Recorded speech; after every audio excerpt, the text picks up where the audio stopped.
Hello dear family, எப்படி இருக்கீங்க எல்லாரும்?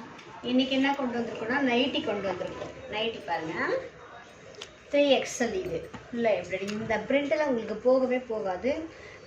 நல்லா வாஷ் பண்ணால் வாஷிங் மிஷினில் போடலாம். நல்ல ஃபேப்ரிக். இது ஃபஸ்ட்டு குவாலிட்டி நல்லா இருக்குங்களா? அந்த கலரு. அடுத்தது க்ரீன், இதுவும் எம்ப்ராய்டிங் போட்டதான். இந்த 3XL. நம்மக்கிட்ட 2XL, XL எல்லாமே நிறைய மாடல்லாம் இருக்குதுங்க. உங்களுக்கு என்ன வேணுமோ, எந்த நைட்டி வேணுமோ, இப்போ நல்ல மாடல் நைட்டி வந்துச்சு, அந்த மாடல் நைட்டி நம்மகிட்ட இருக்குது. இது வந்து எக்ஸல், டபுள் எக்ஸல். இது டபுள் எக்ஸல் ஃபுல்லாக எம்ப்ராய்டிங் போட்டது. இந்த மாடல் ஒன்று, இந்த மாடல் ஒன்று. நிறைய மாடல் இருக்குங்க. ஃப்ராக் மாடல் இருக்குது, நிறைய மாடல் இருக்குது. இப்போதைக்கு இது இருக்குது. இது வேணுன்றவங்க ஸ்க்ரீன்ஷாட் எடுத்து நீங்கள் ஃபோட்டோ அனுப்புங்க, ஆர்டர் ப்ளேஸ் பண்ணிக்கோங்க. கமெண்ட் பாக்ஸில் கமெண்ட் பண்ணுங்கள், ஷேர் பண்ணுங்கள், லைக் பண்ணுங்கள், எங்களுக்கு சப்போர்ட் கொடுங்க. நன்றி ஃப்ரெண்ட்ஸ், தேங்க்யூ.